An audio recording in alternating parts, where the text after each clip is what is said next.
All right, guys, back again around the table to talk about this crazy weekend. You already know the game that we are going to spend some time talking about. The biggest game of the weekend, one of the biggest sporting events of the year.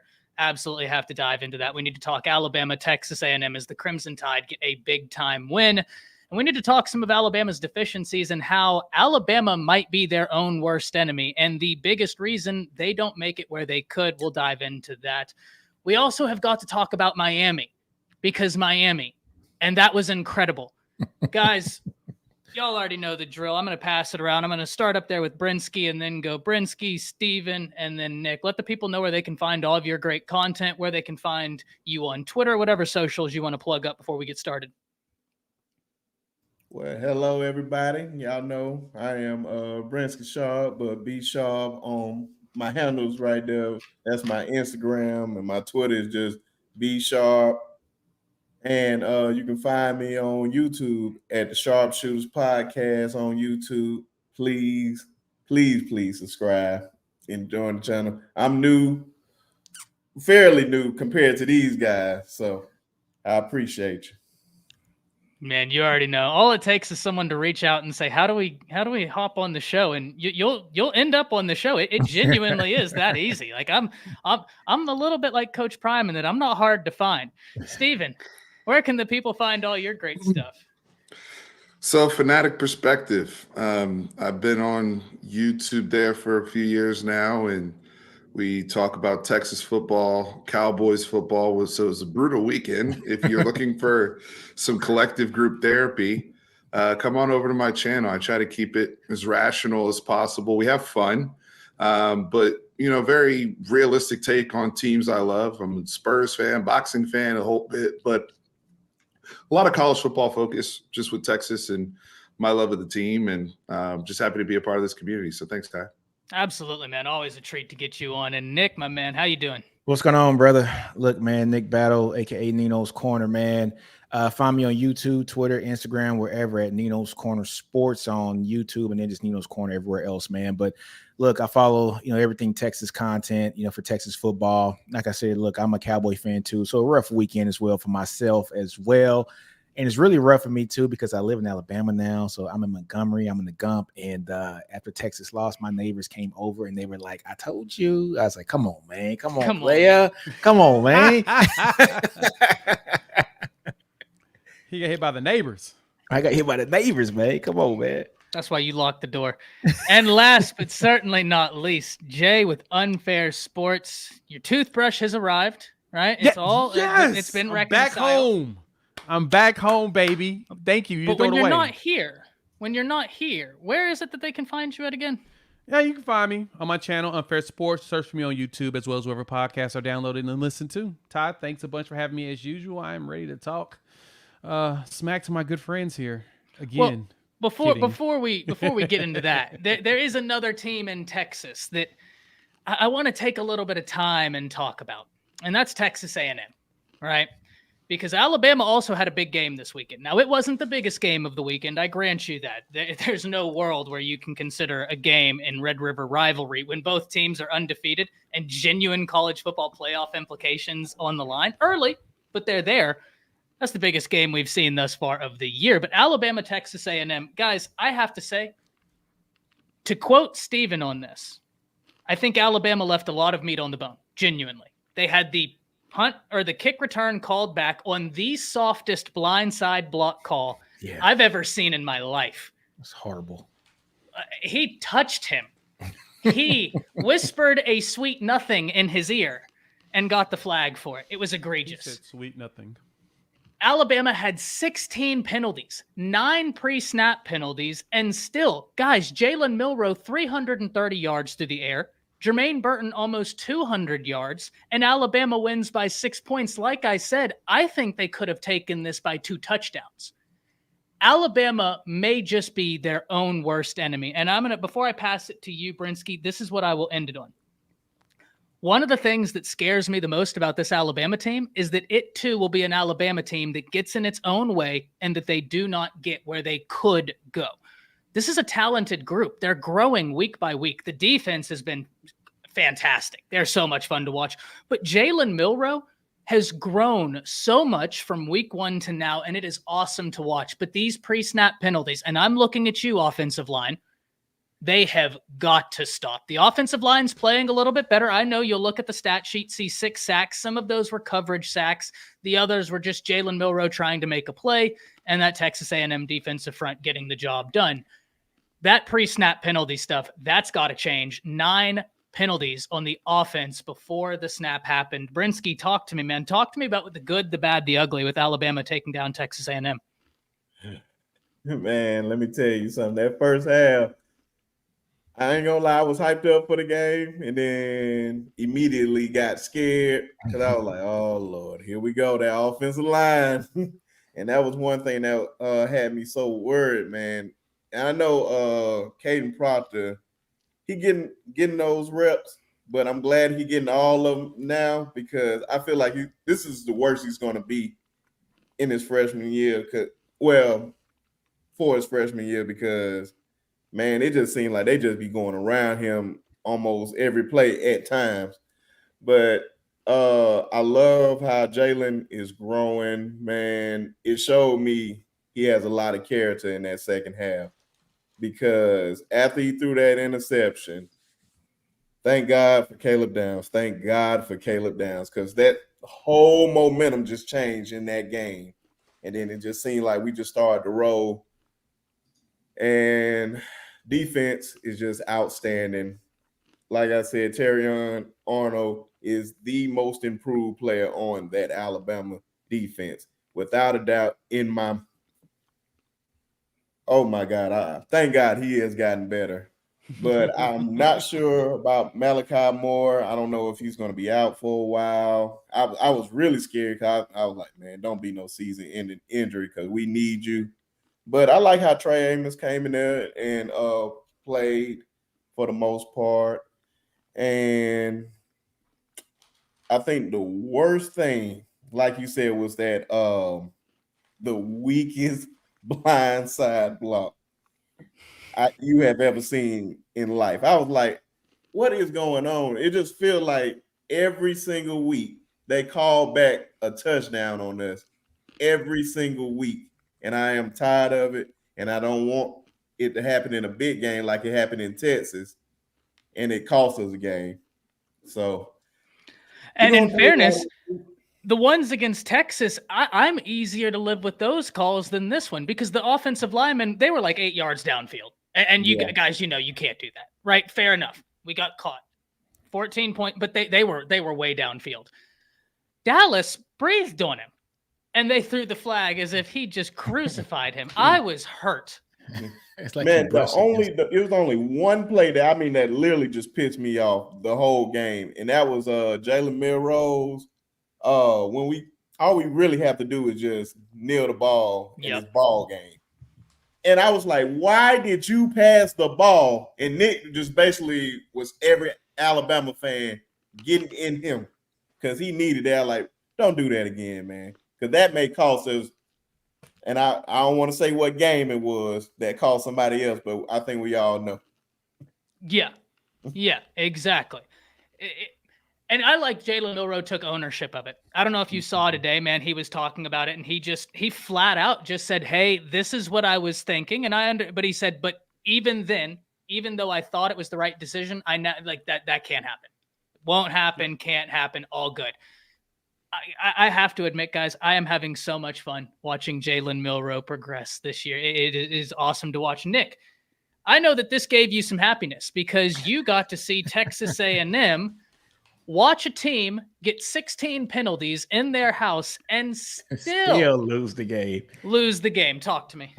Look, I ain't gonna lie to you, man. I thought when the game started, I was pulling for Alabama, but I thought A&M was gonna win the game. If that makes sense, right? I thought A&M was going to win this game.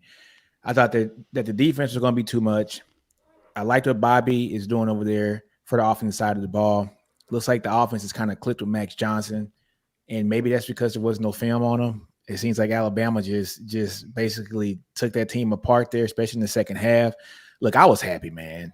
I was happy. I was happy. Me being a Texas guy, seeing Texas A&M get beat. The only thing that I wish happened that weekend was that my other rival would have got beat, but that didn't happen. We'll talk about that later. It is what it is. But yeah, man, seeing Jaylen Milroe play, just seeing him like actually play in high school, we've all known he was a special talent. It was just a matter of when was Tommy Rees going to marriage up the perfect offense for him and stop trying to run something that doesn't fit Jaylen Milroe. And I think you're starting to see some different variations of this, right? To where Jaylen Milroe starting to use his feet more. He can pass the ball. People think he can't pass. He's a hell of a deep ball thrower, man. It is outstanding. It is an amazing sight to watch, to see him throw that deep ball. What was the one tie that he threw to the corner, right corner? I think was it the Bond or Burton, one of the two. Probably Jermaine Burton. My God, man, it was like on a dime, on a rope. Perfect throw. I mean, he is outstanding on that deep ball. Perfect arc. It's just a beautiful thing to see. Once he starts to mature into his game and starts to hit those little shorter routes, right? The 5 to 10 yard routes, easier passes. Once he hits the easy stuff, he's going to be dynamic, man. But he's a special talent. Yeah, and I got to ask, because Steven, you've been bullish. You have been so high on Jaylen Milroe, more so than I think a lot of people, even in the Alabama community. And so I want to get your thoughts on this game, on Jaylen Milroe's growth, and then, as always, watching Texas A&M take the L. Yeah, one of the reasons why my initial point for being high with Jaylen was when you looked at that competition, he had an elite trait that nobody else has, right? Like, you start to look at traits. If everybody has lack of experience, this is before Buckner transferred there, right? This is a conversation. We can pretend that never happened. This is the same conversation we had going back to the spring, where I'm like, hey, this is something with a lot of dual threat quarterbacks and guys that are raw. I've seen it with Lamar Jackson. I saw it with Vince Young, Cam Newton. They just need reps. They need a lot of reps to get comfortable with that passing element, but their natural gifts will take them some way. But you have to have two things. As a fan base, you have to have patience.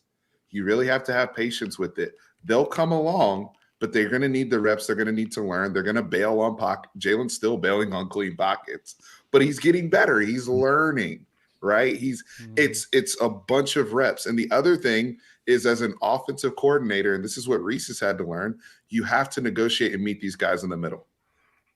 Especially when you're a coordinator like Tommy Reese, where you're not accustomed to coaching guys with elite legs and elite ability to be a playmaking type quarterback, mixing some of the quarterback run and all those elements. The growth we saw in the A&M game on the road, and this is something I didn't consider more of, Jaylen Milroe's first start and win was against A&M last year at home. And I was thinking, okay, road environment, blah, blah, blah. But that young man had confidence knowing it doesn't matter. I still went against a lot of these dudes last year, right? And so now I think the most encouraging thing, if you're an Alabama fan, is you learned that kid also learned against similar opponents of playing him again and beating them a different way. He beat them a different way, and he did it through the air. And he did it without, y'all had McCullough had 45 yards rushing in the game? We averaged less than 1 yard per carry, 0.9. Are you serious? 0.9. If I would have told you 16 penalties, less than 1 yard on the ground per carry. And it was that bad? Was that bad? I knew it was bad, but I didn't know it was that bad. That bad. That's how elite he was that game. Yeah. 26 carries for 23 yards. Jesus, Alabama? And they that still defensive front hemmed us up. I mean, they held theirs. They still put up 26 points in College Station against, again, A&M has a, because I'm going to get to A&M here in a second, Ty, but from an Alabama standpoint, enjoy the journey of somebody young. Look, Dino and I can attest to this. When we watched Vince Young play his sophomore year, he had no clue what he was doing back there half the time, but he was still elite most of the time because he would just make stuff happen. But because of those reps he went through his sophomore year, by the time he got to his junior season and he knew what he was looking at and he saw the same picture again, that's where he made so many strides as a passer. You could say the same thing about Lamar Jackson when he was with Bobby Petrino, from his freshman season to his Heisman winning season.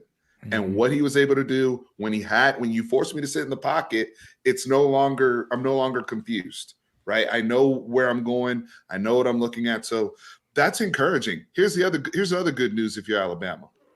This to me was a big test because of where you were playing and what A&M knew was on the table for them and the SEC West. The good news now is your next 3 games are at Bryant-Denny, right? You get Tennessee at home. You get LSU at home. Your next road game isn't until Kentucky. That's the next time you go on the road. So navigating a very difficult SEC road environment and getting out of there with a dub when the Vegas had that at what, +2.5, -1, the spread's all over the place. That's the best scenario you can ask for. And if you're Texas A&M, Jimbo Fisher, common theme of what I'm frustrated with my Dallas Cowboys especially. You're coaching scared. You're coaching, you're scared to lose more than you want to win. Mm-hmm. You got 4th and 1 and you're putting the football. Do you want to beat Bama or not? Right? Like these scenarios where you're Jimbo Fisher, how your team runs, your longest rush of the day is 9 yards. Nothing generated. Connor Weigman's not back there anymore to just, also be able to run around and move as well. And so yet another frustrating loss where everything tees up and where's A&M going to break through? They weren't able to do it. So psychologically, that's another L for A&M just in that regard. Jay, before I pass it to you, we have a super chat. Robert, thank you for the $5. He says, how do you guys think that the OU-Texas game will affect recruiting? And for that, I think before, Jay, I pass you the Alabama-A&M game, I just want to open this up for both Nick and Steven and you to talk about. Jay, I guess we'll start with you. How do you think that game affects Oklahoma recruiting briefly? And then I'll pass it to both Nick and Steven with the same question. Yeah, no problem. Yeah, and I'll be quick with it. To be honest, I don't know if it really moves much of a needle. And I say that because we had a top 5 recruiting class on multiple recruiting sites after going 6 and 7 and losing to Texas 49-0. Like the biggest thing is what is the buy-in into the culture and what you're trying to do at the school. And Brent Venables has done that. He's done that with a lot of recruits. They're seeing, there's an actual plan here. This isn't a situation of John Blake walking in and getting a whole bunch of great players and not figuring out what to do with them. There's an actual plan. We see that there's something there. And so for a lot of recruits, this just confirmed for them, yep, the plan is there. In a loss, if it was as close as it was, if it was 30-27, they would have been like, yep, they're just a year away. I may be the next piece needed to go ahead and get over that hump. And so for Oklahoma, I see that. And honestly, I see the same thing for Texas. I don't see this as even a hindrance to what they're doing already. Sark has already put together a really good culture there. And you can see that change dramatically from year 1 to year 2 and now into year 3. You see more urgency with the team. It's not going to be perfect. Of course, you're going to have those moments, but I don't think that this really does that big of a needle on the move for either team, because I don't know if either team is ever going to be able to outspend Texas A&M yet. I just don't think it's possible. I think they're literally going to Saudi and getting loans to pay for additional NIL deals. It's absurd how they're getting this talent and then they lose these type of games, Jay. And they hold a team to only less than a yard per carry. This is absurd. It's preposterous that they're able to buy this many players, as many as they're getting, and they still can't buy a quarterback or 2 quarterbacks. Or hell, 3. They can't figure out the quarterback spot, but they'll get you every skills position and every freaking defensive lineman in the world. I promise you, they're probably making them in a lab right now. I'm going a lot longer than I probably should have, but I'm just telling you right now. That's the thing that annoys the hell out of me about A&M. And I'm going to go right into this game, and I'm going to pass this to Nick and Steve. They can talk about recruiting in a second, but I don't understand this. They have, I think, 9 high 4 and 5-star players on that defensive line, and they cannot figure out how to win a game. How do you do this? As Steven mentioned, Alabama's in the transition with a young quarterback who's just trying to figure out his way and how he's going to do things. It reminds me of the young Jaylen Hurts era, right? He's trying to figure it out, trying to get everything together. The OC is trying to figure out, how should I use you? Because when Hurts was there, Daboll was there, and then Daboll bounced and went back to the NFL. This ain't for me. I can't figure this out. And so if that's the case, you should know that. Make him get out the pocket and then use those big old defensive linemen. You got dudes that are like 290 that run like 4.4, 4.5 40s. You've got like freaks of nature, but you still can't figure out how to close in a game. How does that happen when you have that much talent? So to get off my rant, I will say recruiting wise, it doesn't really change much because we're never going to outspend A&M. Oh, and that's my rant. That's a beautiful, beautiful soliloquy. Stephen, please. Yeah, let me jump in here real quick, just to put a bow on the A&M stuff. This is the same fan base. I'm talking to the fans now. I'm not talking to the team. Their secondary is young. They got to grow up real quick because they are wasting that defensive line talent that Jay is talking about. But in terms of A&M fans, all I heard from you guys, and some of you know who I'm talking to, was Alabama's down. You should have beaten Bama. We'll beat them too. We'll beat them too when they come to College Station. I heard that a lot. Okay. And then you finally get your at bat, and this is what we see. And I don't want to hear excuses about the quarterback situation because Max has played a lot of SEC football and he's played well this season. So that's not even an excuse in itself. And I was still hearing narratives from A&M fans saying, oh, this Bama team, we'll expose them playing. Jaylen Milroe is not going to do what Tyler TVD did to us. He's not going to dot us up like that. They don't have that type of personnel. I heard those things. So, hey, the same way I had to go through my atonement and go through all those things, A&M fans had to go through that as well. To address the recruiting dynamic between Texas and OU coming out of this game, I completely agree with Jay's analysis. I think this is actually a positive to both teams. Epic last game to leave the Big 12, right? And depending on what happens at the end of the season. But in terms of the Cotton Bowl, epic last game to leave the Big 12. Tons of recruits were there for both sides. They're going to want to play in that game with SEC energy moving forward. One of our signature, I'd say our headliner, Nino, was Colin Simmons in this particular class. He was there. Colin Simmons is watching that game, and you know what he saw on the field? He saw Anthony Hill balling. He saw Derek Williams balling. And he's like, you know what? Brothers, I could have helped y'all. Let me join the fight, right? And so that's a positive for Texas. They're seeing – some of these kids are seeing themselves already on the field, ready for action. If you're an OU recruit and you're looking at BV and especially those defensive line kids, you're like, wow, it's working.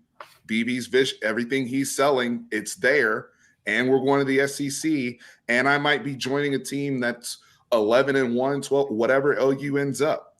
So on both sides, I feel like if you're on the phone and you're BB after the game, or you're the phone if you're Sark after the game, very positive conversations for the aspect of recruiting. Yeah, it's the same here, man. When it comes to the recruiting aspect, Texas and Oklahoma have recruited well over the last, 2 to 3 years anyway. Texas last year, I think 3, and I think Oklahoma was 5 or 6 last year. And then like the year previous, I think Texas was 5 or so, and like Oklahoma was 7 or 8. Look, this did nothing for recruiting, folks, because this maybe helps the 2025 class, maybe 2026 class, but this class this year, it's already decided. These kids know where, they know where they want to go for the 2024 season unless the wheels fall off for either team. And that's not going to happen. These teams are going to be locked and loaded. They're going to be ready. These kids are going to still come to Texas. They're still going to come to OU. And they see that in this game that happened, somebody had to lose. It was a great game, but somebody had to lose. It wasn't going to end in a tie. So they see themselves playing, in this game next year and for the next 3 to 4 years. And they also see themselves playing not only in this game next year, but against Bama next year and against Georgia next year, and against LSU next year as well. So look, I don't think it moves the needle, but, I don't think it actually hurts them either. Well, here's one thing I'll say, Jay, before you're on mute, by the way, but here's one thing I will, I can't unmute you. You have to unmute yourself. Okay. I'm unmuted now. But just a quick little toss in here. Robert, thank you again for the other 5. He says, what the hell, no prime time. Chris is in the building, and you see him with the prime time hat. He's going to have his. Don't you worry.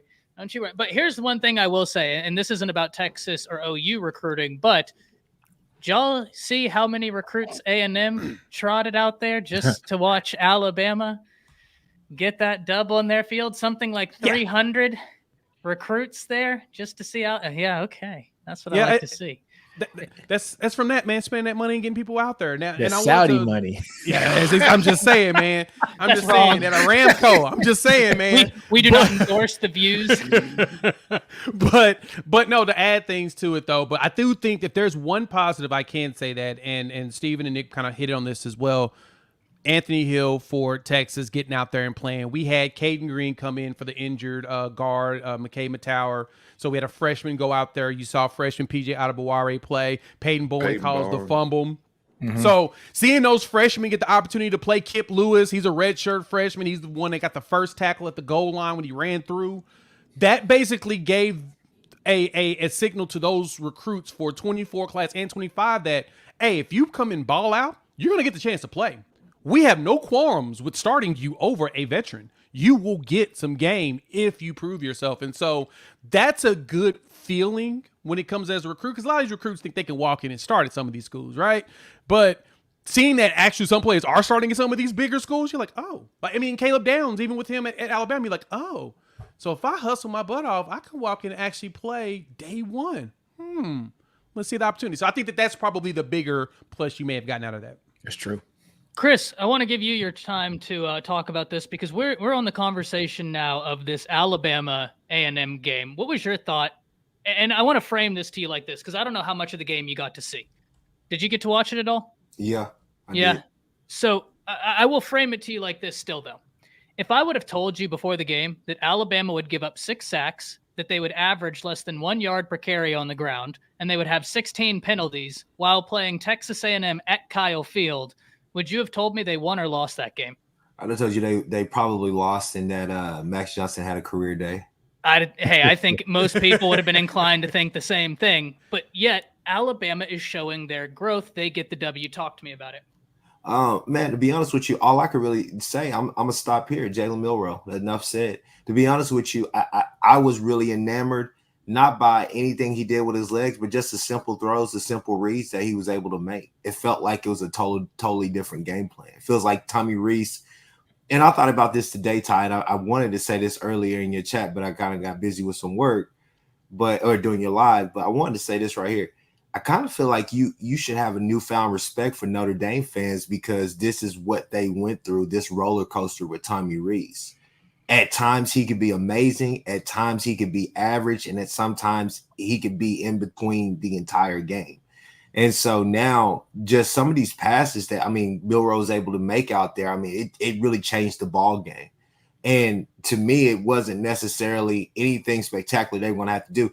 I'm not a fan of – I haven't been a fan of – look, they up front, they're good, but their secondary, I know you guys are going to say, hey, they got some NFL guys or this and that back there. I really haven't been impressed with A&M secondary in quite some time. I really like one player in their secondary, but I would agree. Other than Bryce Anderson, I think they're good, but Bryce Anderson to me really carries that secondary. Mm-hmm. And he's a dude, but if they had a bunch of Bryce Andersons, it'd be a hell of a secondary. Unfortunately, they don't. But the biggest thing for Milroe that I saw was just not only the maturation process, but he was decisive. Jaylen Milroe, when he's decisive, is dangerous. Whether he's going to run or whether he's going to pass. He found which guys he wanted to pinpoint, which guys he wanted to throw to, and he made the correct reads, and he made a lot of plays. I watched pretty much the second half, and I was like, hey, man, they're dangerous now because now they can actually work the field. I don't think that you're going to have a lot of, play a lot of teams with busted coverage, especially on the back half of the schedule. I don't think you're going to, go deep an awful lot, but I think you could work the field just as much as anybody else.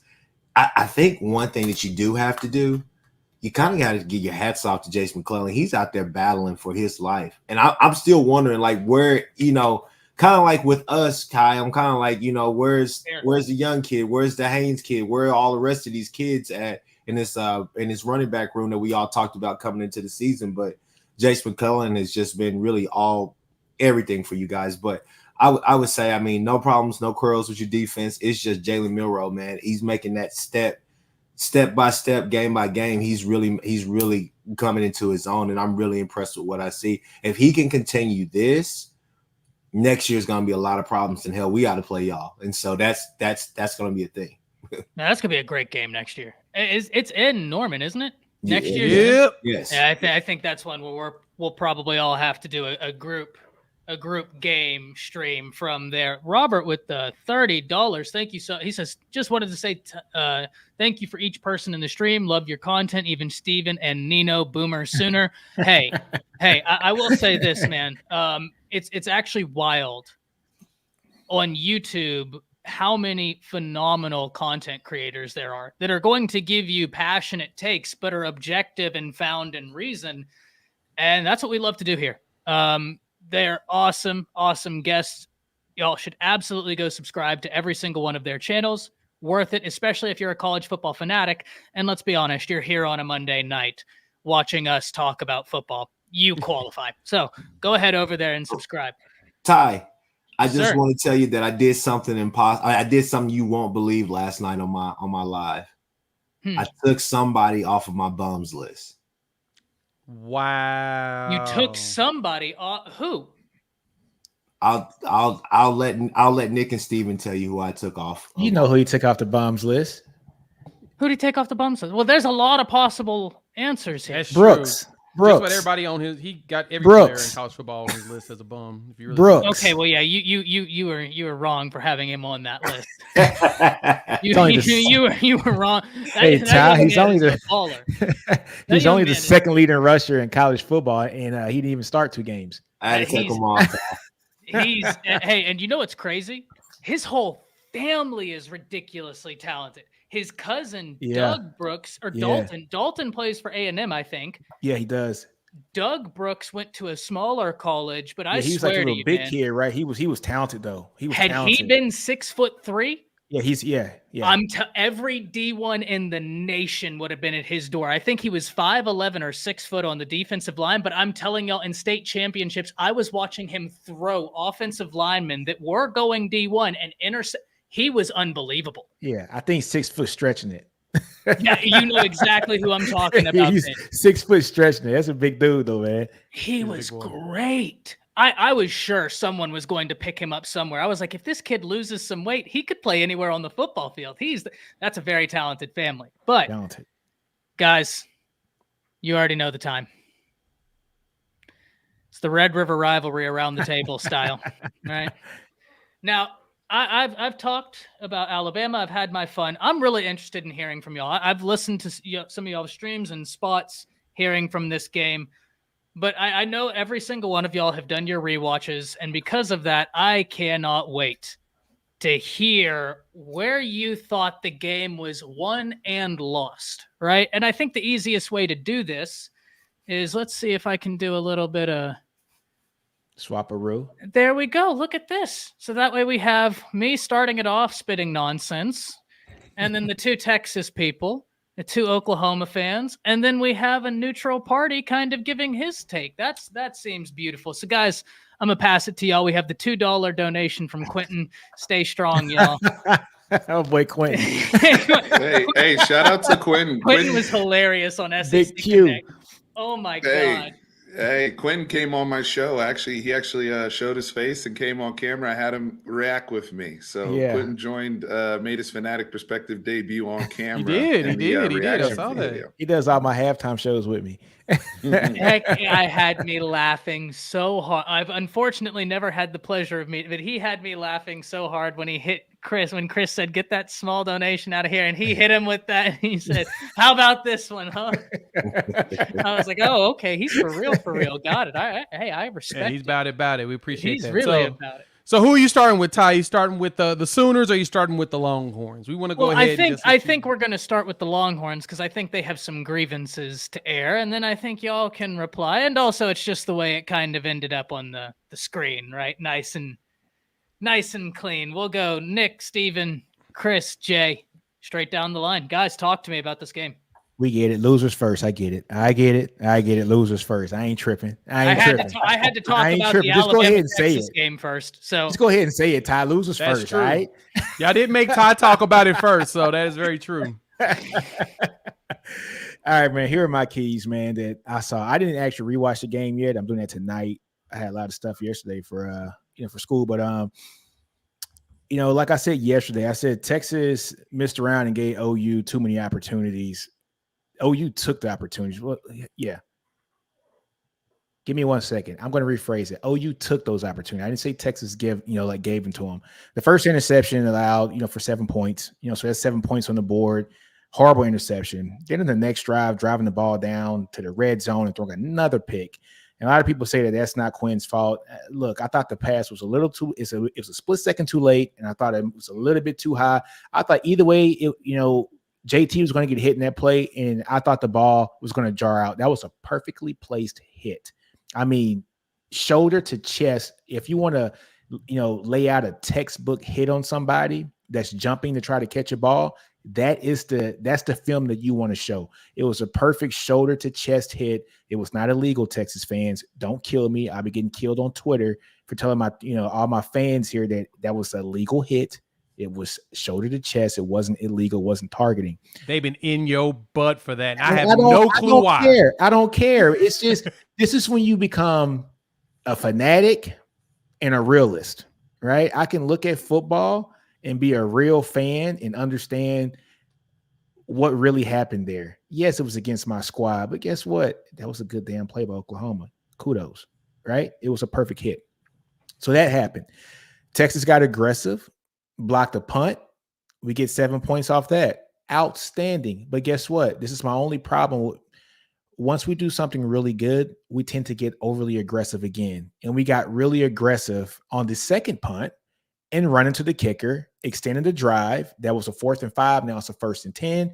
Oklahoma drives down and gets a field goal when we should have had the ball.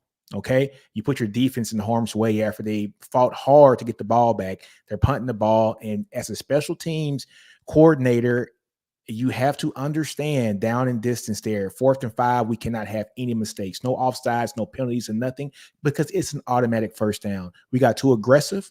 We bumped the kicker. We had to drive extend, and OU took it from us and got 3 extra points. So that's 10 points that Texas gave up. And then the red zone. This is the play or the series of plays that I think made the game. This decided the game right here. 1st and goal from the 1 yard line. 0 points. 0 points. That was the game. That was the game. Sark came out today and said that if he could have had that over, he probably would have did things different. Maybe after realizing that they got stopped on the second play, maybe swapping that 4th play to make it the 3rd play and then do something else on the 4th play if he needed to. I get it. I think Sark's a great coach. But look, I've been saying this behind the channel here. I was like, look, Texas doesn't pay you for the Monday morning quarterbacking now. You got to make those decisions on the clock, right? Yeah, you're getting paid a nice penny to make those calls on the clock. And that's what Texas has been missing is those opportunities. When you're in the red zone, you got to capitalize. When you're in the 1 yard line, you have to capitalize. When you're 1st and goal from the 1, you have to capitalize. So I think that was the game in a nutshell. Oklahoma took it to us. They're more physical. I thought that the Texas defensive line was going to be a more physical unit against the OU offensive line, which in theory, I think they actually stacked it pretty well. OU cannot rush the ball with just straight running backs against us. And Texas took that away. But it was the other stuff that Dylan Gabriel came, the stuff that's off script where he just really annihilated Texas, rushed for over 100 yards. I think that was the game. That was the game. That goal line stance and Texas not being able to stop Dylan Gabriel with his legs. That was the game. Ty, you're on mute. You're on mute, Ty. You're on mute, Ty. It happens to the best of us. What are you gonna do? Yeah, It was the Shady Mile bourbon, ladies and gentlemen. Shady Mile bourbon. I'm the biggest culprit of that. Got me lost in the sauce in here. But Dylan Gabriel with his legs, huge catalyst. I thought that was a big difference maker. Steven, talk to me, man. Yeah, I mean, what Nino's saying about the goal line, it's symbolic of how the game went, right? It's symbolic. I will say one of the reasons why I'm high on Texas still is that goal line situation happens and they still went and took the lead after that. They still came back and were, they put it behind them. They collectively as a group had next play mentality. the interceptions that occurred early in the game, they still had next play mentality. Nino brought up the block punt. Great example. Very negative play occurs with Ja'Tavion Sanders. Defense, we got to go put our helmet on and fix this, right? Hey, the same way Quinn, kind of put us in the hole, the defense and the special teams helped them out. Well, the defense put us in a hole at the beginning of the third quarter when they allow OU coming out of halftime to go straight down the field and score a touchdown. That was very critical. We're down then 10. We go down, I think 10 or whatever. Our offense then comes back and bails our defense out, scores 13 points unanswered. So there's things there where I'm like, okay, we're responding better than we've seen traditional Texas respond that could just completely collapse in these games. But at the end of the day, and I'll continue to say this, OU, Brent Venables, they wanted it more, and they were sharper in the most key moments of the game. Situational football matters. It's something we talk about on a consistent basis. And it's funny because watching the Cowboys game, I got even more clarity on this in terms of coaching not to lose versus coaching to win. And you hear a lot of people say that all the time, but Steve Sarkisian did so much good in this game that I'm looking back and watching back the game. I'm like, wow, love the adjustments, Sark. Love staying with Jonathan Brooks. Love, goal line stuff aside, all those things aside, red zone issues aside. This OU defense is outstanding. This is a really good top tier, potentially top 5, top 3 defense in the country. And your offense put up damn near 600 yards, and your quarterback was 23-24 for 307 yards, and his one incompletion was arguably pass interference. Like that, y'all did that against that great Brent Venables defense. So there's things to take away there. But when I go back to it, Sark, at the moment of truth, please preach it. At the moment of truth, you go 2 for 1 on 3rd and 9 instead of drawing up your best stuff to win the football game. I'm dying on my aggressive shield. I'm dying if you're going to have the reputation that you are this offensive mind, offensive genius, then we're gonna ride on our sword. We're not doing the cowardly 2 for 1 crap. We're running the football, and we'll make our decision on 4th down, and then come out and then use a timeout because we want to try to jump off sides. Play football. I'm sorry, your peers in this sport, Lincoln Riley being one of them, would have tried to run a play to get a third, would have tried to pick that up and win the football game, knowing that OU has no more timeouts.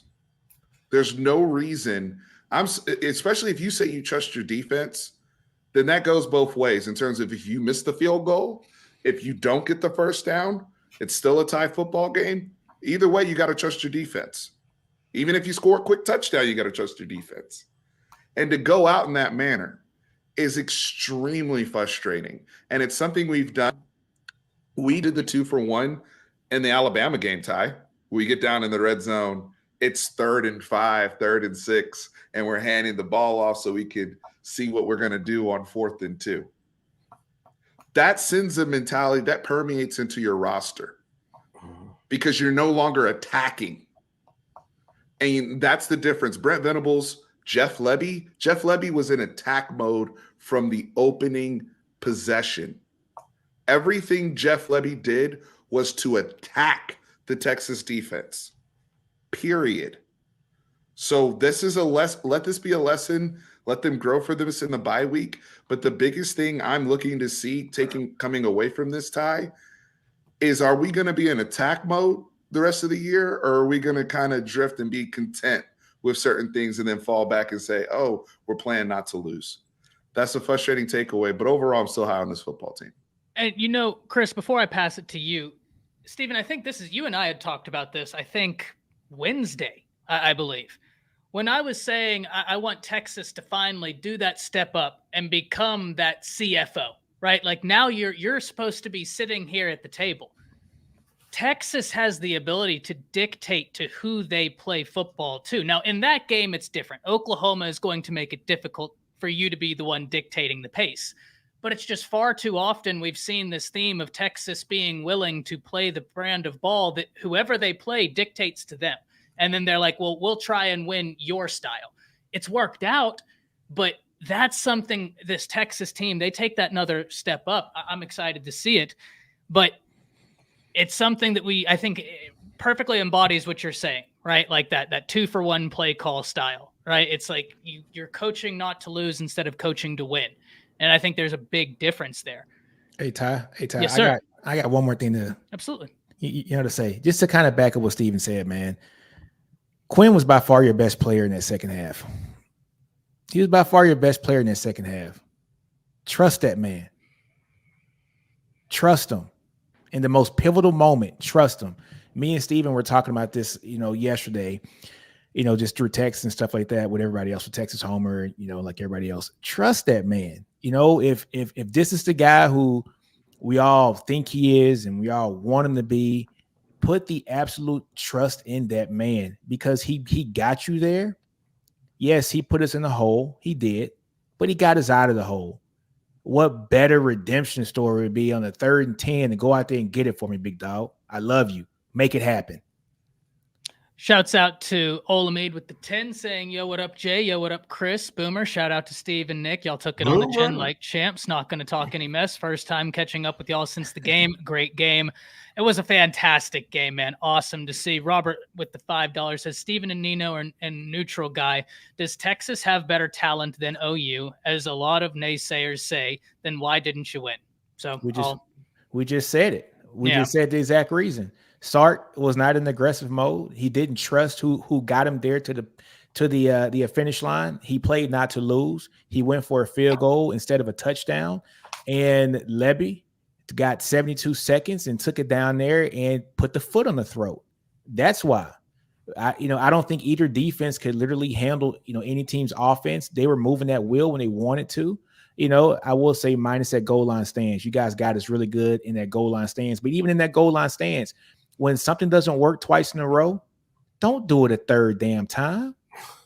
You know what I'm saying? It might be a different formation that you could use. If you're going to keep Jonathan Brooks in there, who's a guy that is not a gap runner, he's not a downhill runner. If that's the guy that you're going to put in there, maybe we don't stack the box and have 2 guys there and have Oklahoma put all their guys there as well. Maybe we spread out. Maybe we do like a little 10 formation, right? Maybe we do a little RPO action. And Quinn has wheels too, right? Like maybe we try something different instead of trying to put a square peg in the round hole 3 separate times in a row. You know what I'm saying? So Sark was, in pivotal moments, I thought he was conservative. And this isn't the game here where Texas can be any way kind of conservative. Go ahead, Steven. I want to make a quick point before we get to the OU guys, because I want to hear what Chris and Jay and even Brisky have to say. But Doyen said that if Sark wasn't aggressive, why did we go for it so much? He was aggressive in situations. We're talking about now in the situational period to win the game. There's a difference. That's why Nino's so frustrated about Quinn not getting the opportunity to throw the football on 3rd and 9, because guess what? When we were in the back of our end zone, Quinn Ewers literally dropped back. His heels are in our end zone, and we're throwing 7 routes 35 yards downfield to Xavier Worthy. We're running big boy stuff with everything, with all the BB's heaters coming right down his throat. So we're like, yo, if you can run your good stuff there on 3rd down, how come you can't do that in their territory? You're aggressive when our backs are against the wall. That's the frustrating dynamic there. The only other point I want to make is you saw the best of Texas and you saw the worst of Texas in this game in terms of this season and the tendencies we had in the first 5 games. Texas, every game has been over 30 points, including this one. And yet they don't have the uptick with all those yards to score more.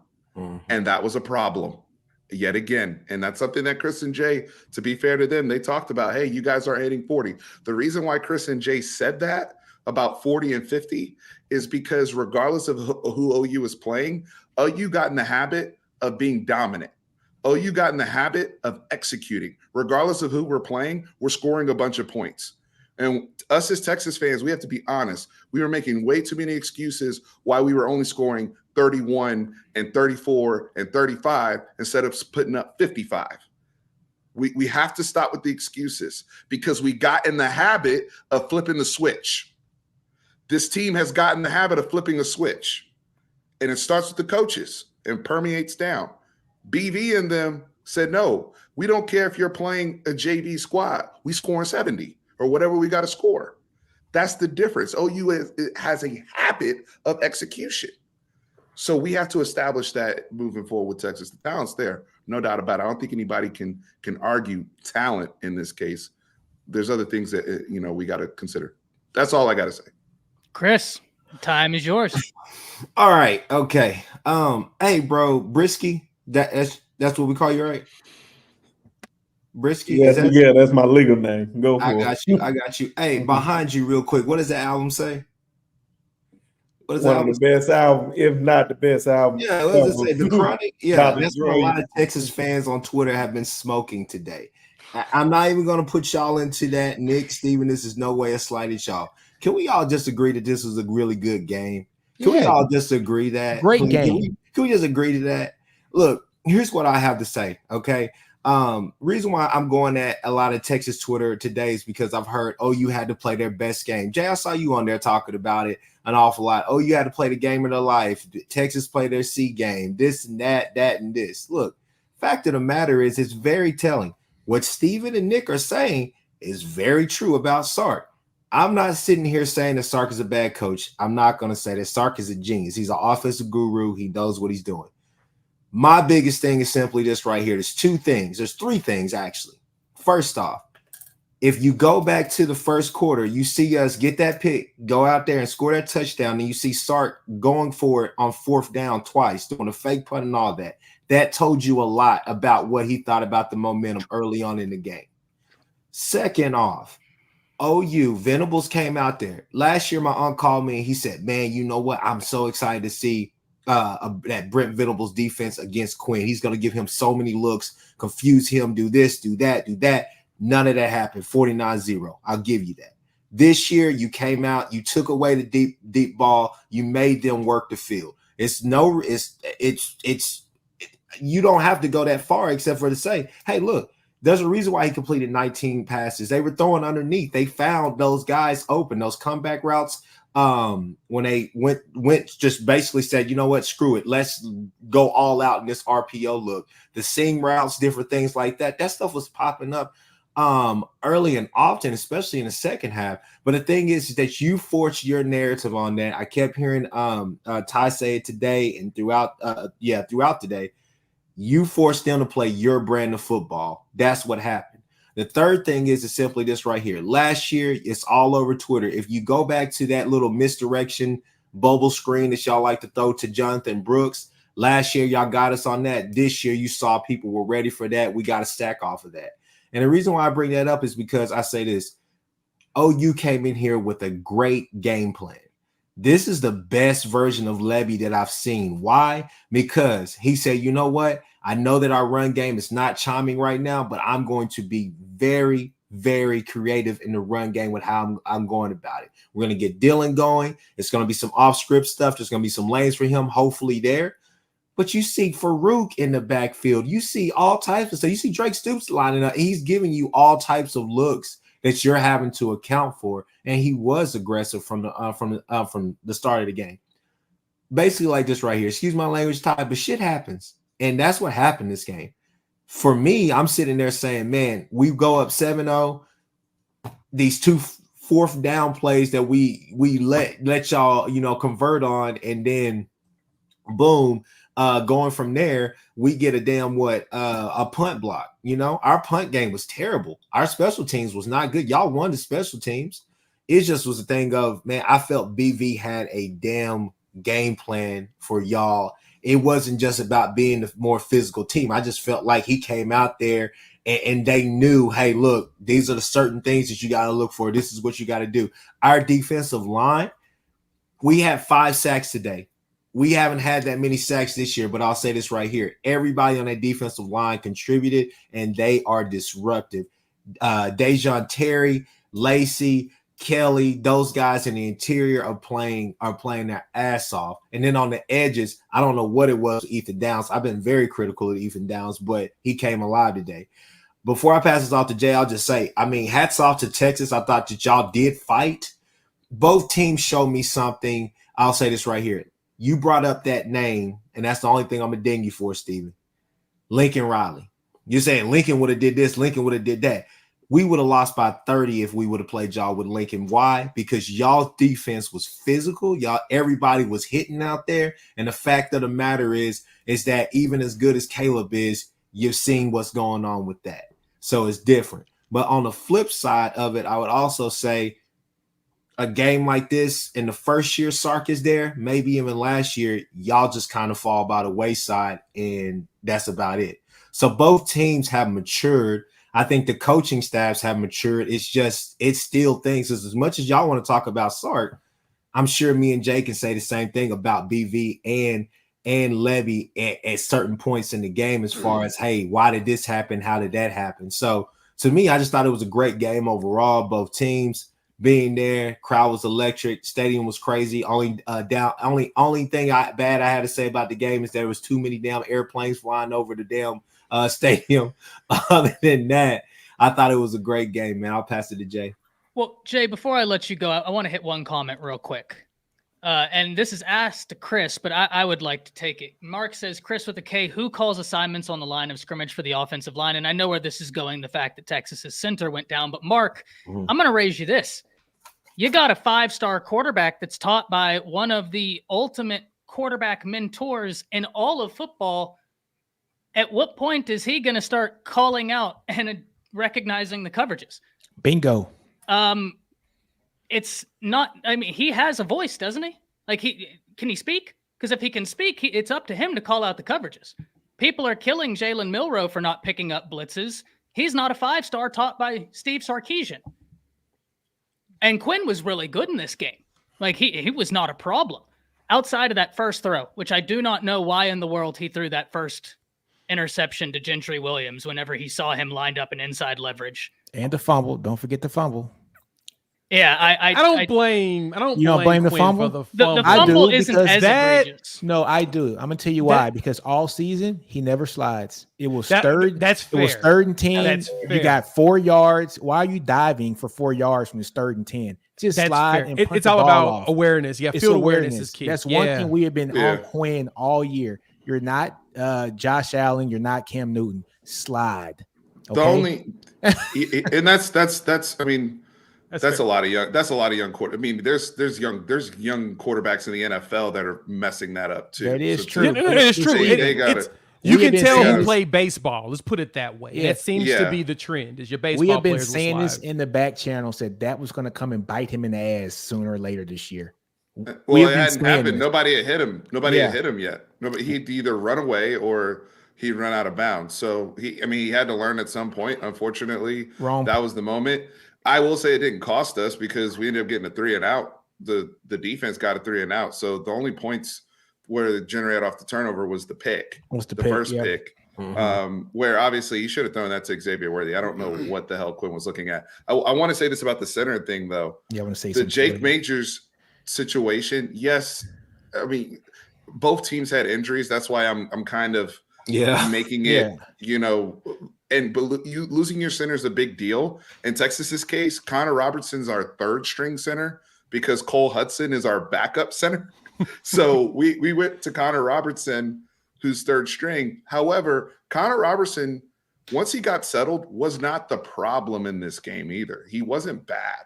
He wasn't bad to the point where it's like obvious that the ABC and Disney cameras are on the center for Texas, where it's a turn. You know what it's like when a kid is really, really struggling and they have they start zooming in on the guy because he literally is getting cooked every single snap.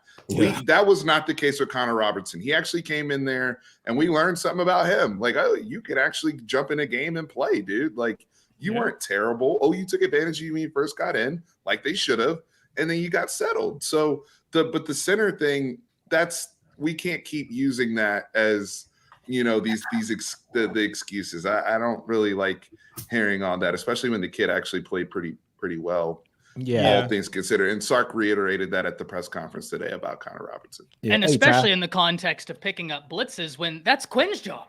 Yeah. That's you're a quarterback. Connor You're going to have a Robertson tough time in the NFL if you can't read defenses.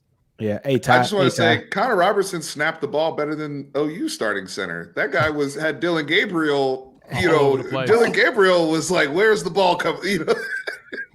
Yeah, Rain, I don't know. I was like, bro, what the hell is going on? He had me nervous the rest of the game. He was off on his snaps, but he was blocking. That's about all That's about all that you can ask him for. Yeah, go ahead. But no, just real quick, my kind of synopsis on it. I think so. This is why I have appreciation for Nick and Steven, because this is all I've heard all weekend from Texas fans of, we played our C game. This is Oklahoma's Super Bowl. I'm sorry.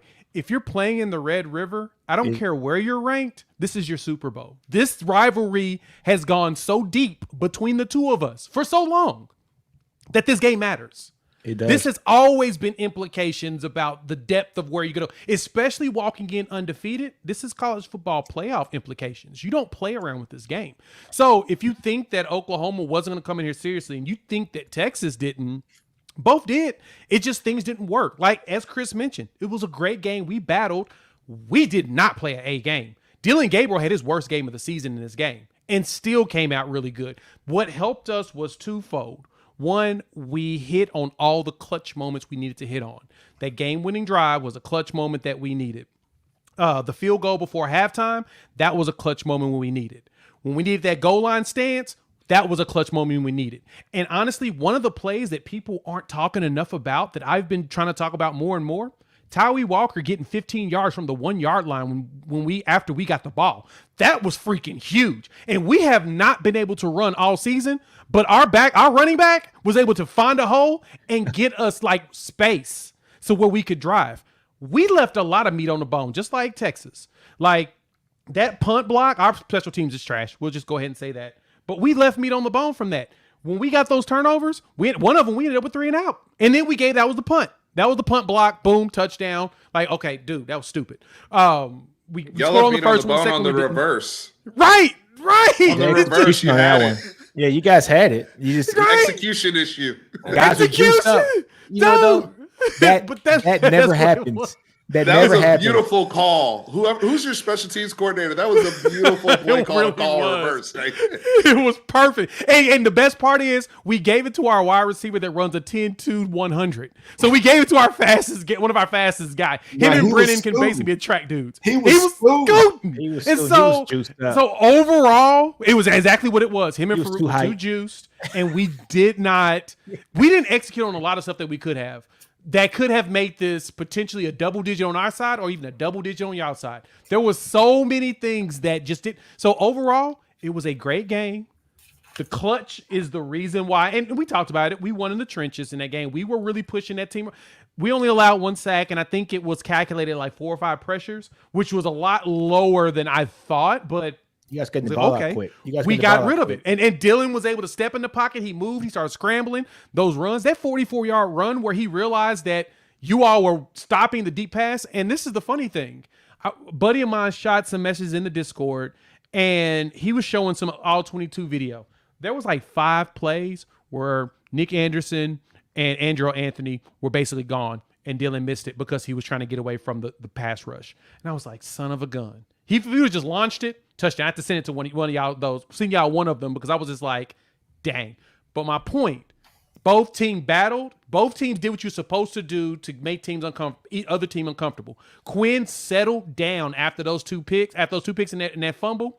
He settled down, and he started to just execute on the passes and started to find those holes, which is what Sarkisian is great at. But, Nick, you're right.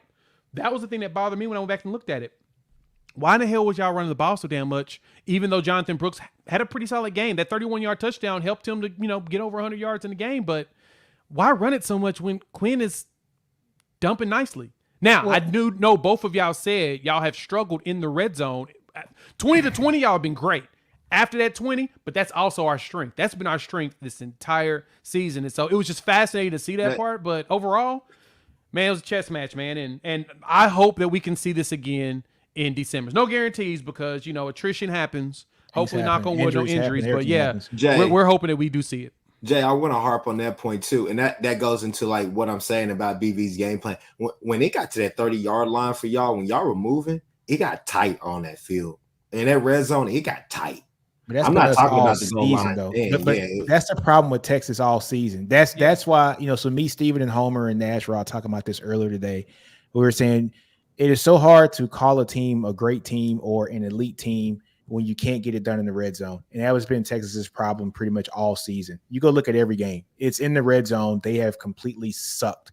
And so it's you cannot call yourself elite yet unless you are an elite team in the red zone. That's against Wyoming. That was against Kansas. That's against Rice, against Bama, against you guys. We have not executed well in the red zone at all the entire season. But one thing, Ty, I want to get on. I'm seeing all this chatter here about the injuries. Stop it.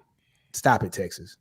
Stop it about the injuries. And stop if I may, stop it. Mark, because guess what? Ty, I got this one. Because look, I don't want to hear shit about Jacob Majors being injured. I don't want to hear nothing about Ryan Watts being injured. I don't. Okay. We didn't let OU talk to us last year when they didn't have a quarterback in the game. Right. So anytime that they brought that up, okay, it's 49. Okay. It would have been a little bit closer, 42-17. Like, so stop it. We gave OU all the trash, all the shit talking we could for a full season. A lot of you guys didn't let them have that excuse. They had their full throttle team this year. We lost a couple players so that they during the game. Guess what? Injuries, don't talk about them. It is what it is, part of the game. Part of the game. So stop it, folks. Well, Brinsky, before I pass it to you, Mark, I do want to clear this up. I don't disagree with you that not having your center, that's tough. The center is an incredibly key piece on the offensive line. However, I do think it's important that we understand how this conversation came to be, which is you asked the question of Chris, who calls out protection? I answered the quarterback because the quarterback calls out protection. That's not to say that the center doesn't have anything to do with it. It does. But when that center goes out, you have a 5-star quarterback that is coached by a quarterback guru that is not a rookie. It is now up to him. So when you're asking me who calls out protection, it's not like your center went out and your quarterback went out and now you had nobody to call protections. That's Quinn's job. That's his job. That's what you do as a quarterback. So I don't disagree that it had an effect. No doubt about it, my man. But and look, Quinn's a third-year guy too. So there's no excuses, folks. It's a third-year guy, second year in the system. It's a third. I don't care that he didn't go his senior year. Guess what? He did it on purpose. That's on him. He was at Ohio State for years, been at Texas 2 years. This is his third year in college. So let's stop with the excuses about, well, he's no. He's a 5-star talent, folks. And by year 2 of a 5-star talent, you kind of know what you have. I have a question. I'm sorry. I just have one question for Nick and Steven. This is what I'm really wanting to know. I know y'all did it a little bit. I saw a couple of sets like that, but they were mostly kind of run plays to spread us out. But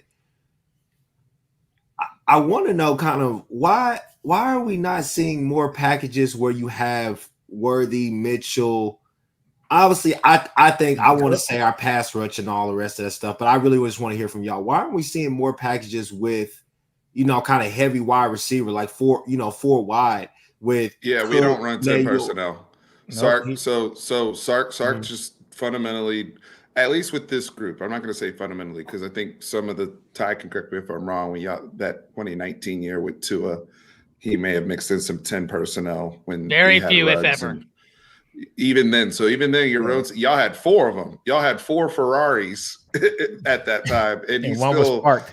Right. And it's funny you say that, Chris, because he makes the comment today that Jonte Cook should have played, right, and been a part of this game, who had caught a 51-yarder at Baylor and then another 26-yarder against Kansas, and then he doesn't get worked into this game. Yet we're using our young boys on defense to give us some juice. Why not use some of the young boys on offense? But that's a great question, right? Because that's also from a red zone standpoint.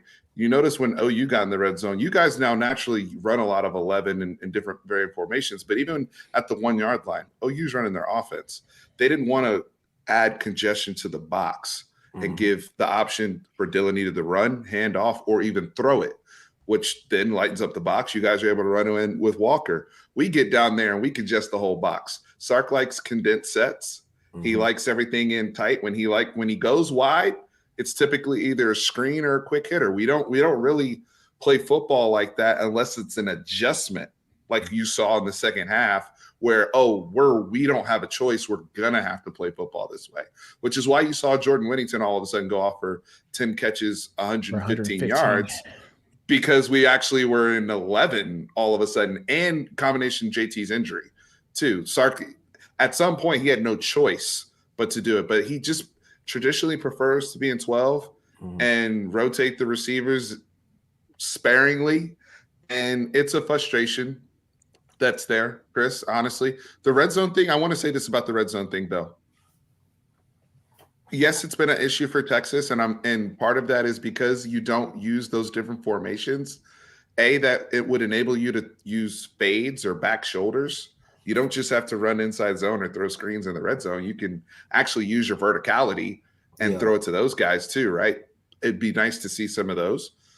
But the other element is where you have to give OU a lot of credit and why they have an elite red zone defense. And this is just my observation watching OU and Brent Venables.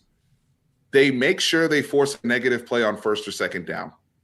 When you get down there, there's either going to be a sack or a significant tackle for loss, and they are going to get you in 3rd and long.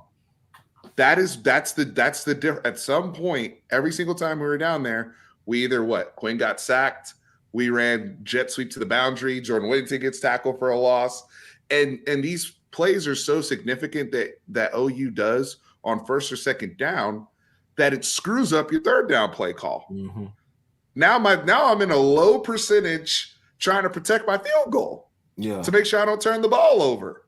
And that's literally the situation Texas kept finding themselves in. So you have to give credit. That is to me the main element that BV seems to be targeting is when they get down there and it's condensed, we got to get aggressive. Give me first or second down. Let's force something really negative. So that 3rd down play is going to be so low percentage, they got to kick. Brinsky, we've had you wait long enough, my man, and I apologize. We're a raucous bunch. This is what we do, right? And we can't. He understands, which I appreciate. He sees it. He knows. He's like, man, I feel the passion. I had to let them get that all the way out. They was ready. I wanted to hear every last bit of it.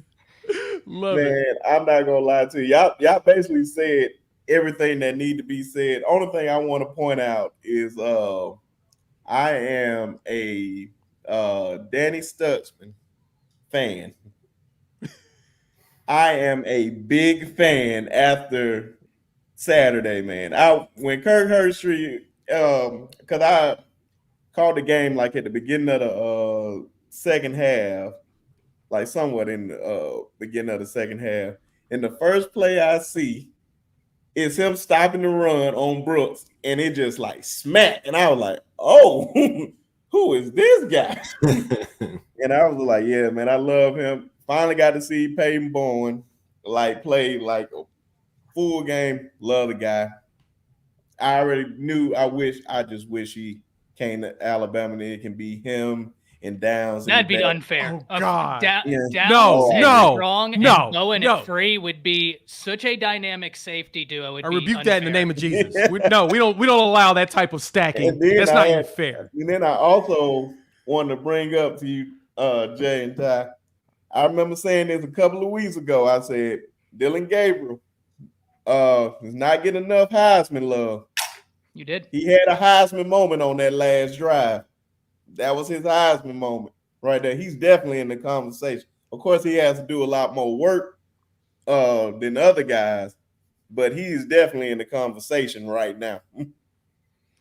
And so, man, yeah, I'm just loving how Brent Venable just turning everything around. I still believe he still doesn't have his guys in there, and the defense are only gonna get stronger when Stone and them boys come in there. Lord have mercy. They coming, but we'll see how they coming next year when Big Bad Bama coming there.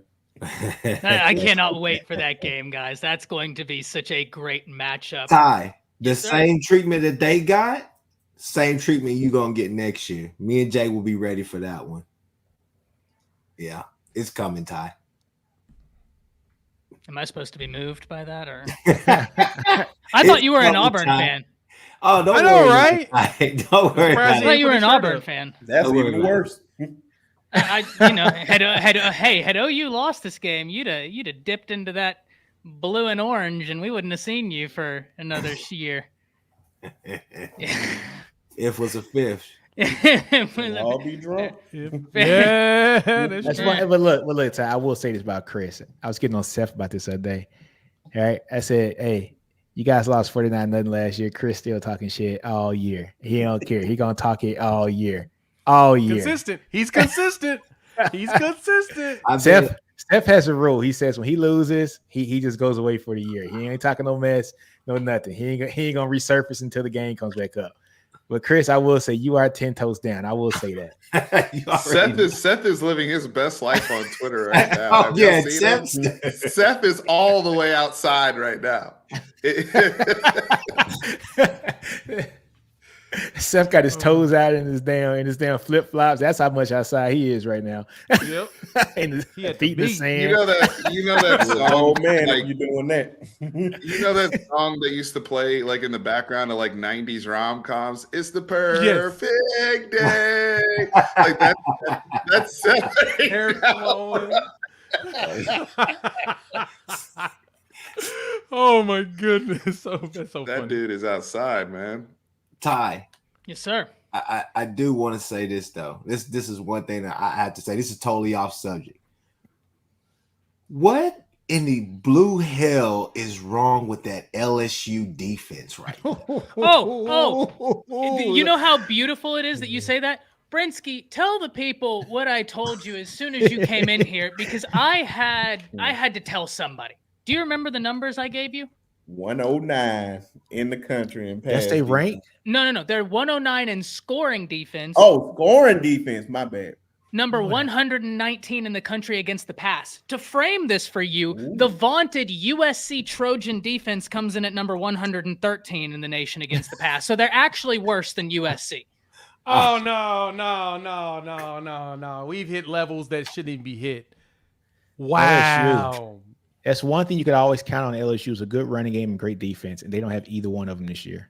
Like They- DBU's gone. DBU. Like what happened? Like how do you flip that in a year and you get worse DB at who? being what you're known for being? You're DBU. Well, how do you do that? No, I don't know. All I know is this right here. You tell me 40 points. They'll that Kiffin will put 40 points on them or whatnot. I say, oh, okay, Kiffin had it. You know, there's gonna be one or two games where Kiffin beats somebody he has no business doing, and he makes it look good. But to go to Missouri, and don't get me wrong, I know Missouri has a good wide receiving core. They have a good. He's an above average quarterback. Cook is good. He will cook you if you let him. No. This is LSU, man.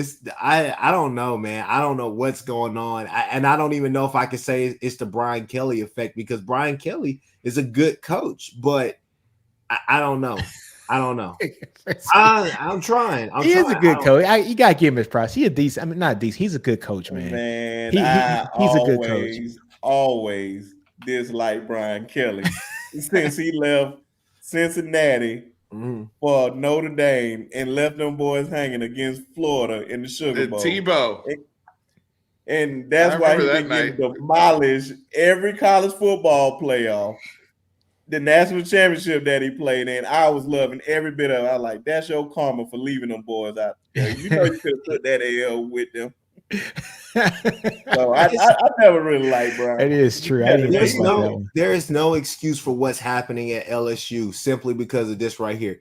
Screw the fact that state can get whatever talent they want at any type of level. They could be 2-3 star. It's Louisiana talent. We already know that. My whole thing is this right here. Brian Kelly is coming to a school. There ain't no grade restrictions. No, you got to pass. You got to score this on the SAT, all this stuff. You ain't got to recruit a certain type of player just to get them in. This is not Notre Dame. Hey, This is LSU. You got all the money, you got all the fans, you got all, everything behind you. Like, you got a freaking Ferrari. It's not like Coach O left you in a bad position, you know? And I'll put it like this right here. Last year, me and Ty would get on here and we would always say, Venables is getting so much flack, but nobody's talking about Billy Napier. Nobody's talking about Cristobal. This year, in my opinion, nobody's talking about Brian Kelly because in the SEC, everybody's focused on Jimbo. That's just going to be flat out with you. Going to give it honor with you. Well, I'm going to. The thing is, go ahead, go Steven. ahead, Ty. No, go ahead, because I'm gonna divert to another coach we need to talk about. So I want to have you. Yeah, I want to finish the point. The thing with BK though is this schedule might be favorable to their weaknesses per se coming up. And what I mean by that is your next 2 games are at home against Auburn and Army. So you got 2 games. I mean, unless if y'all start getting dotted up by Peyton Thorne, and then we got a whole nother conversation that needs. I renounce my whole conversation of thinking LSU had a chance. No, they get rid of them, kick them out the SEC for this. They should be evicted. Hand Auburn his L this week because I've been calling Auburn 5 games against when they had to play Georgia and they had to play Texas A&M. Now they play LSU, then Ole Miss and Mississippi State. I've been calling this death row records. And I said all those are going to be L's. Only one I see that they can get a W on is Mississippi State. Everybody else, they're going to catch these in. That boy said welcome to death row. So with BK, my greater point though is that with how I know how they look right now, but going into that Alabama game when they go to Bryant-Denny, they should be 6-2. They should be, I think, 5-1 in conference at that point, or 4-1 in conference, excuse me. And going up against Alabama, where you can even they're not in a situation where they're playing from behind yet in the conference. They're really not yet. So we have to keep that in mind. And even their games afterwards, Florida, is Graham Mertz going to dot you up, right? And then and then they finish with A&M. So maybe them having all the heavy passing teams up front, I don't know, could balance it out. But BK should be 6-2 by the time he goes to see you guys, Brinsky and Ty. I do hope a good LSU team walks into Tuscaloosa, but I'm not going to be mad if one that's a punching bag walks in there. You can get what you can get. You don't throw a fit. Steven says, Ty, since you saw Oklahoma play an actual opponent that is SEC or close to it, and I do agree with that. Texas is a fantastic opponent. That's why I think it's a good win. Is OU SEC ready? Yes. Yeah, look, both Texas and Oklahoma would be formidable opponents in the SEC. Guys, this is why Greg Sankey went and got them.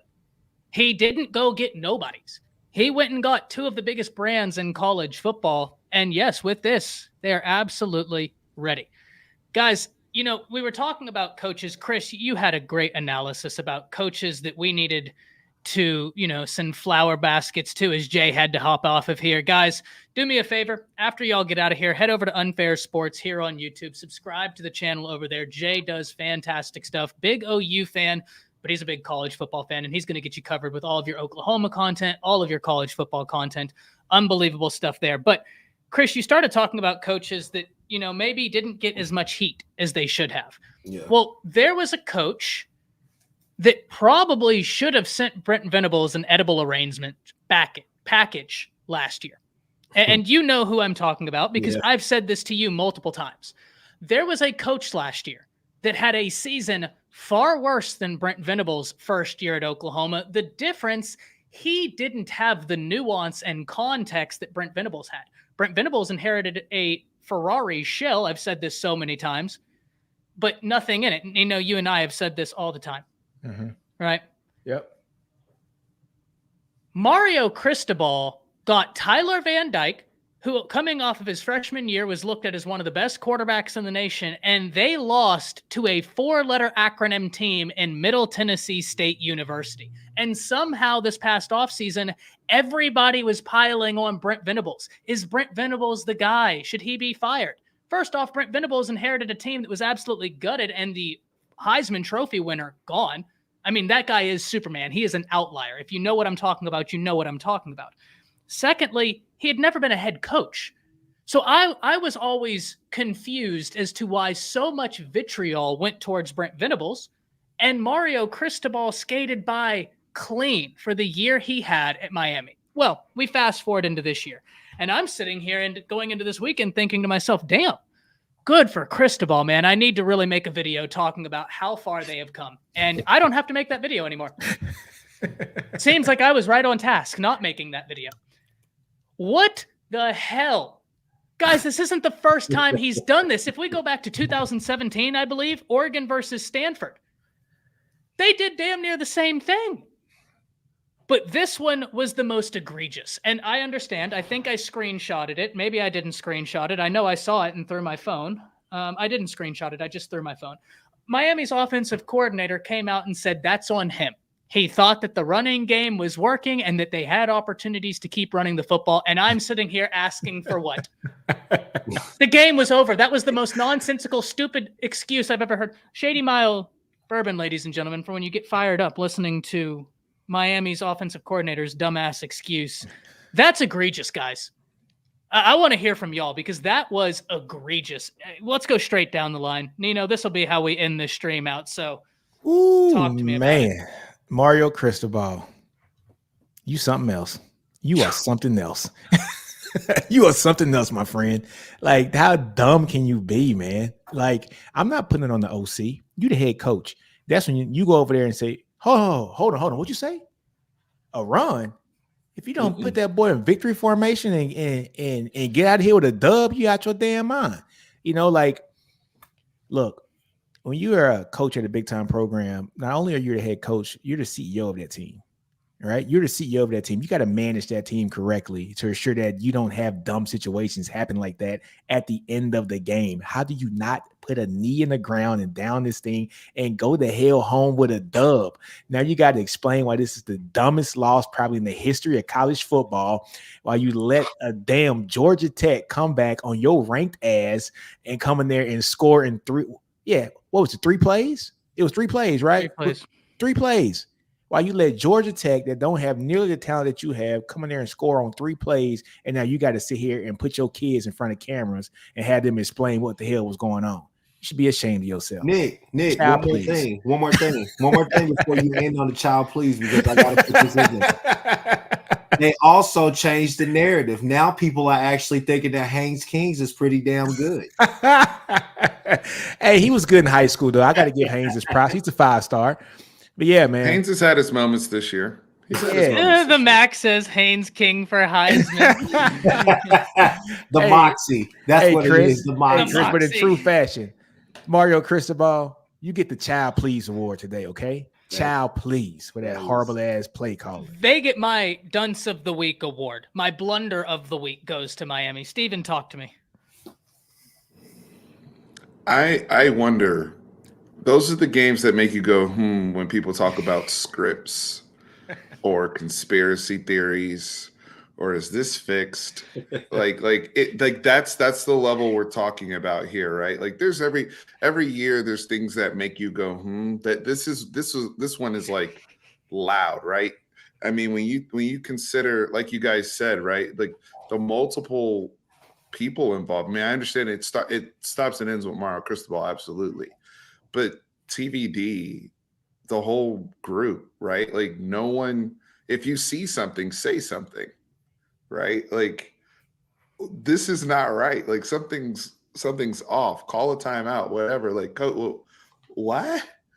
Like we're teaching everybody to be about game awareness. We had a whole conversation earlier about situational football. And you know what happens though? A loss like this, in all seriousness, in the locker room and with your kids, you lose credibility. You really do lose credibility because it's hard to check somebody and say, hey man, keep your eye on the ball. Hey man, we only had one timeout. Why aren't you paying attention to certain things? It's like, you're the head coach and you allowed this to happen. The game was over. So, and then the defense, It looked like somebody, like a bull, ran on the field on the other side, and they were running that way while Georgia Tech was going this way. I don't even know what kind of coverage that was. It was ridiculous. They did a they overload blitz from the right, but then they had all the DBs on the other side. That stuff looks fixed. That's all I'm saying. That's my takeaway from it, Ty. Mario had a parlay going. Look, I saw that nearly. I had to keep it together while you were going. Chris, go ahead. All right. Okay. So Nick and Steven, I would say about 2 years ago, we had 2 years ago, we had an emergency pod that was on Steven's show, and it was about Lincoln Riley. So the reason why I bring that up is simply because there's only been 2 times where I was eating that immaculate, that juicy, that good Chipotle bowl. And I dropped my fork. And it was when Lincoln Riley left, and it was whenever I turned on ESPN and I saw the highlights, and I said, what the hell is going on over here? So I dropped my fork, and the first thing I did was grab my phone, and I found the first Twitter space I could for Miami. I heard 3 people screaming at each other, and then it crashed. So I'm just letting y'all know. It was that.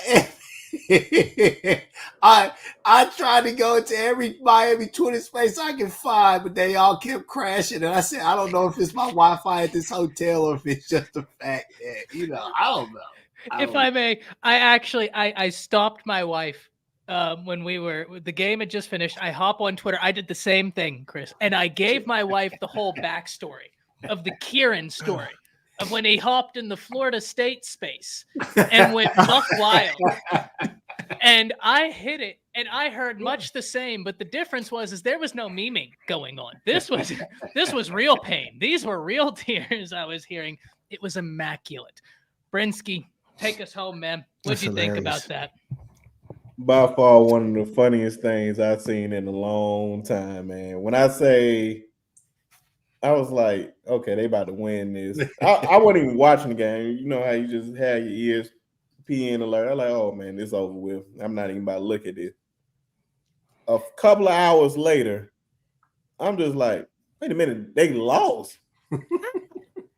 So I'm watching the highlights to it, man. I was just like, why did he run the ball on this play? And then they kept saying his elbow hit the ground. When I tell you, I slowed that down so many times just to make sure it didn't hit the ground. They got it out of there just in time before it hit the ground. I was like, okay, that was stupid or whatnot. And then this one I forgot about. I was watching it to see how they lost. I was like, oh, okay, man, they got out of here with the W. Then I was just like, wait a minute. Did he just bomb it down the field and he just got past the secondary and scored? And then you can see on the replay, this is the most priceless part about the whole thing. The fans are throwing bottles on the field because I know they are just pissed. And I'm just like, dude, why? And then the worst part about it, bro, is seeing the Miami offensive lineman, bro. He about to cry, like, bro. What's that? Like, bro, what the hell are we doing? I'm like, bro, I felt so sad for him. Like, that's when I had to start laughing. I'm like, man, dog, bro, buddy is hurt right now. I think I've retweeted like 8 different variations of that GIF. Bro, if I was a Miami fan, I would have blacked out. Man, bro, if I was a player, somebody got to be fired, man. That's why I said somebody had to be fired, bro. Somebody got to get fired to catch these hands. One of the 2, or both. Or both. Somebody got to catch these hands today. No, bro. And ain't no way. I'm not even putting it on the running back, bro. It's just like on Mario Cristobal and the offensive coordinator, because it's just like matter of fact, not even the offensive coordinator. It's just like, bro, once you hear that call, like, man, kneel the ball so we can go home. These folks, I'm just disappointed, man. I just couldn't stop laughing at that. Bruh, Brinsky said he would have came in the locker room and said, "You got money on this?" Man, it would have been a Montgomery brawl all over again, man. Bring your chair. Hold the coach up against the locker. Bring your own chair. Man, when I say I'm talking about pass and everything coming off, pants being pulled up. Like, hey man, we going. Man. Somebody gotta. Man, I'm fighting somebody. Man. Somebody's got to answer for this tomfoolery. Yes. My goodness. Oh my God. Nah, Guys, Oh, go ahead, Chris. Go last ahead. thing I'll say is that Mac had a comment. He said you got to be a real one to get to be in there. You do. You do. I've went into Texas podcasts and I've heard y'all school is poor, this and that. Texas fans, this is the one thing I'll say about y'all in Twitter Spaces. Y'all will try to educate us on how much we suck or whatever the case may be. You go into one of them. You go to one of them Florida Spaces. I don't want no part of them spaces, bro. Because the Miami, I'm good Florida, on that, and Florida State, they all turn into one big party on Twitter. It's a And mob. if you go it's there, personal immediately. Immediately. It's a mob, man. Hey, man, all I know is this: you better, hey, Ty, what you drinking right now? I'm so glad you asked. The Shady Miles rye whiskey bourbon, ladies and gentlemen. Well, I'm gonna say this right here: you go into one of them Florida Twitter Spaces, you better have you a handle of some Hennessy because it's hey, you gotta have some hair on your chest. The Mac said you better have a bulletproof keyboard and guys and girls too. Oh, they get it in. Girls too. They get it in. I just go listen sometimes. I just go listen. I really thought he was on road to glory. Like, man, I'm gonna get a few more yards to pad up these stats or what. I thought he was on road to glory. I just go. They tried to I just send me go a to listen. speaker, I need a burner request. account. I said no, sir. No, sir. Hey, Steven, this is when I need a burner account, so I can just go in. Yeah, Nobody know the hell I am. listening on the burner. Because I want to be in there, but I don't want them to see me. I don't want them to see me in there. Oh yeah.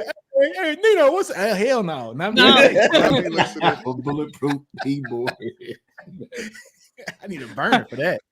All right, guys, we're gonna get out of here because this is devolving into the type of degeneracy that, quite frankly, I'm here for. That will keep me here for hours more. We got wives on the line. We got responsibilities. Y'all already know the drill. We're gonna go down the line. Let everybody know where they can find all your great content, where you're on Twitter. Nino, we're gonna start with you. Let the people know. Yeah, man, go to YouTube, man. It's gonna be Nino's Corner Sports. I'm still laughing. Now y'all crazy. Look at it. He's not done. He's not done. Like, hey. Oh my God. All right, Nino's Corner Sports on YouTube. Nino's Corner on Twitter, man. Go ahead, Steven. Fanatic Perspective on YouTube, Twitter, TikTok, Instagram, the whole bit here for Texas content. Also, the SEC Connect with Chris, Nino, Jay, and Ty. We do our show on Wednesday nights at 7 over on the SEC Connect. So if you're here, please go subscribe. It's our second channel for all of us. Go subscribe to the SEC Connect. And then on Friday mornings, we have a national college football show on Bleacher Report where we do our weekly picks. So this week will be on Friday morning. You have to have the Bleacher Report app, and you can see all of us collectively breaking down each major game of the college football weekend. So thanks for having me on. Hey, you guys can find me at the Horns Down Podcast, all one word on YouTube. Find us wherever you get your podcast at. Like I said, and follow me on Twitter, Chris with _K. A lot of content coming. Y'all already know. Like, subscribe, do all of that. Well, y'all already know, man. I'm Brinsky Sharp. Y'all can follow me on the Sharpshooters Podcast on YouTube. Follow me on Twitter at B_Sharp, B_Sharp5 on Instagram. And Ty, just one quick second. I want to give a shout out to me and my wife. Today is our anniversary. Hey. And I want to make sure I give her that shout out because she allowed me to come on here and talk to you fellas. And as a keeper. Oh yeah, definitely. So I want to make sure, and she's watching in the whole. Happy anniversary, man. Yeah, so, man. How many years, man? Oh, 2 years. 2 years. What's up? Awesome. So yeah, man, that's awesome. I Send her our appreciate you best, guys, even for the opportunity. Ty, thank you, brother, for always just allowing me to come up here. And you other guys, man, I definitely appreciate you. And we definitely gonna have to do something in the long run for real. Oh yeah, for sure. Yes, sir. Man, always a pleasure having you on. And you already know, man, anytime you went on the show, you shoot me a message. I'm scatterbrained. All these guys know how scatterbrained I am. They've learned to live with my ADD brain. So yeah, we'll make it work, man. Guys, as always, thank you for coming on. Someone said this pod is funnier than any comedy show they've seen. This is what we do. This Monday evening show, there's no plan. It's just we want to talk whatever we want to talk and have chat kind of guide us. Y'all were awesome as always. Everybody in chat, thank you for being here. Do me a favor, be sure to subscribe to all of their channels. They're doing great stuff. Don't want to miss any of it. We'll see you tomorrow on Through the Haze. And then, regular content through the week. Y'all already know. Until next time, that's it. See ya.